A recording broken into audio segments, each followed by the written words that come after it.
Jeg tænkte, jeg ville prøve noget nyt og lave en lille videodagbog her til bloggen, i stedet for altid at skrive meterlange spalter op om det, jeg oplever hernede. Så kunne det måske være meget sjovt at se det fortalt fra mig.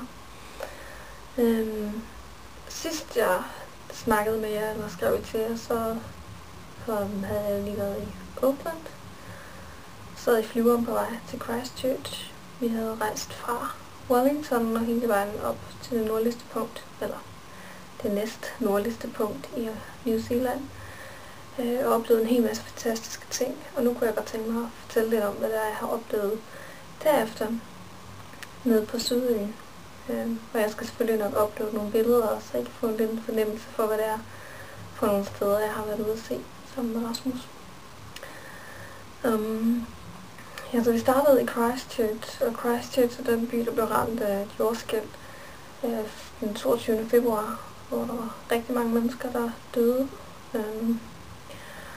Og det er selvfølgelig noget, man har gået meget op i hernede. Det fylder rigtig meget i medierne, og det fylder rigtig meget i folks bevidsthed. Så Christchurch var jo ikke lige en by, vi havde lyst til at besøge. Man kan stadigvæk ikke komme ind i citycenteret derinde. Det er fuldstændig spærret af.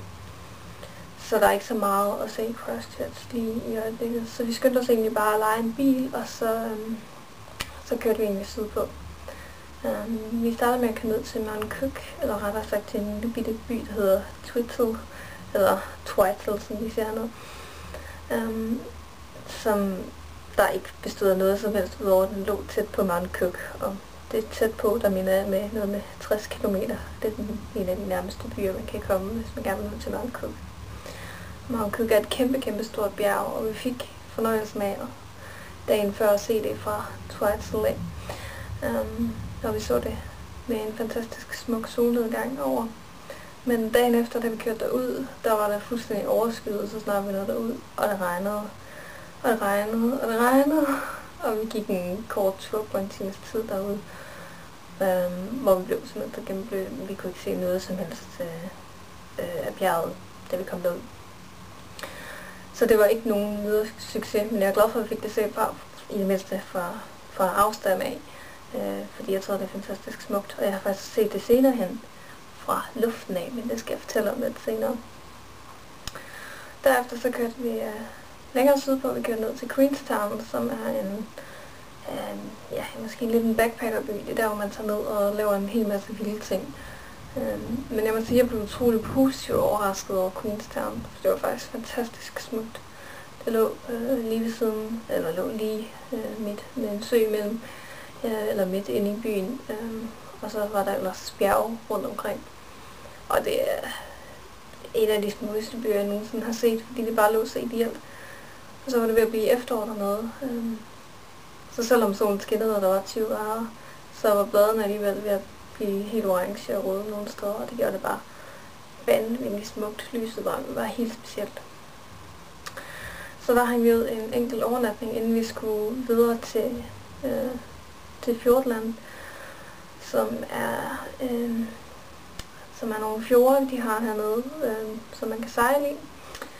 Og der havde vi en endags cruise, vi skulle ud på til noget, der hedder Doubtful Sounds. Og der har jeg også uploadet nogle videoer fra, hvor man kan se, desværre så havde vi også rigtig dårligt vejr der. Det regnede rigtig meget. Efter min erfaring ude ved Mount Cook, hvor jeg fandt ud af, at min regnjakke den var meget lidt vandtæt efterhånden. Den ellers overlevede mange regnture i Aarhus, og faktisk også der var i Australien. Men nu kunne den altså ikke leve længere, så jeg var nødt til at købe en ny regnjakke. Og de penge var altså givet rigtig godt ud, fordi det regnede rigtig meget nede ved Fjordland og Doubtful Sounds. Men det var utrolig smukt alligevel at sejle dernede mellem på de her fjorde, mellem de her kæmpe store bjerge. Rasmus sagde, det mindede ham lidt om Norge, men det er bare meget mere bart i Norge. Meget mere sådan klippeagtigt, hvor det var utrolig grønt og frodigt, og med masser af vandfald, der sprang ud af de her bjerge. Og klippeskrænte, det var virkelig smukt. Og vi var også ude at prøve at kajakke lidt, padle lidt i en kajak. Det var jeg godt nok ikke særlig god til. Men øvelse blev også afbrudt, fordi jeg kan have plads på min memory card på kameraet. Så vi tager den i 2 omgange, men det går nok også. Det var ved at sige, det var, at jeg ikke var særlig god til at kajakke, men at øvelse gør mester. Men jeg røg det mindst ikke i vandet, så det var godt nok.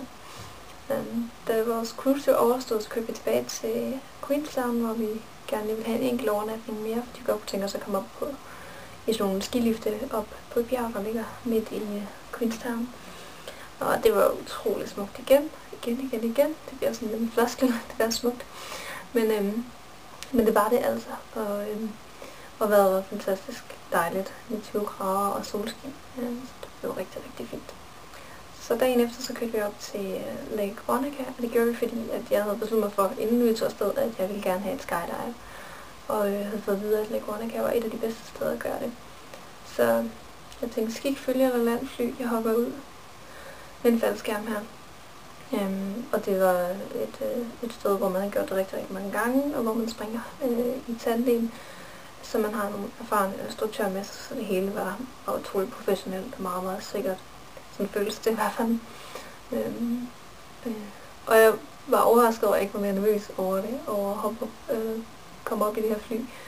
Men faktisk godt kunne nyde den tur, vi havde, hvor vi havde udsigt netop til Mount Cook, og da det var en rigtig fin dag med uden en sky på himlen, så var det jo, så kunne man bare se så langt øjet rakte. Så det var den perfekte dag at skydive på, helt sikkert. Så det første øjeblik, at instruktøren han ligesom åbner for den her luge, vi skal hoppe ud af, og han ligesom tager mig ud over den her kant her og siger, "Are you ready?" And I'm just like, can I not be? Så hopper vi bare, og det er bare, du ryger bare ned mod jorden, og det kilder vildt i maven, og jeg kunne ikke lade være med at skrige helt vildt højt.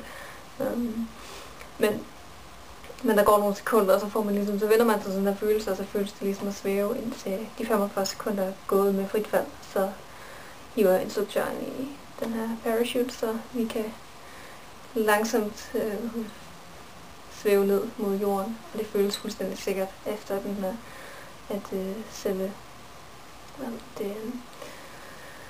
selve parachuten er skudt ud. Og så er det bare en fantastisk flot oplevelse og fed oplevelse, og det kommer jeg aldrig til at glemme. Jeg har sådan en lille video derfra, som jeg godt kunne tænke mig at opleve til, men jeg ved ikke helt, hvordan det er med rettigheder og så videre, der er musik på. Ellers må folk se den, når jeg kommer hjem. Det giver i hvert fald en sus mere ud på mig, når jeg ser den, fordi man kan mærke, hvordan det var. Men derefter så har vi sådan set bare en enkelt dag i Wanaka, inden vi kører videre til Oamaru, hvor vi bare har en enkelt overnatning, fordi vi er egentlig på vej hjem på det her tidspunkt, og vi har bare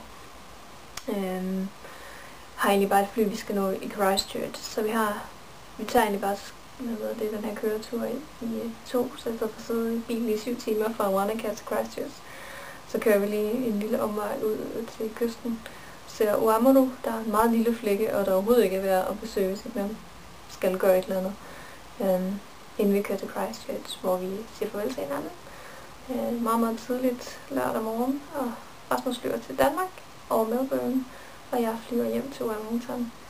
Og det var rigtig dejligt at komme tilbage, men det var også enormt bemodigt at sige farvel til Rasmus, men det var også bare fantastisk at have haft en at dele den her oplevelse med. Og det er jeg selvfølgelig helt vildt glad for, at jeg har en, jeg kan se billeder sammen med, og som kan sige, nå ja, det er rigtigt, det var sådan, det var. Så det har bare været en fed oplevelse at opleve det hele. Og så er det tilbage på arbejde i morgen, og det bliver selvfølgelig også dejligt at se alle folk hjemme på arbejde. Så have det godt derhjemme, og så snakkes vi nok ved på et eller andet tidspunkt. Hej!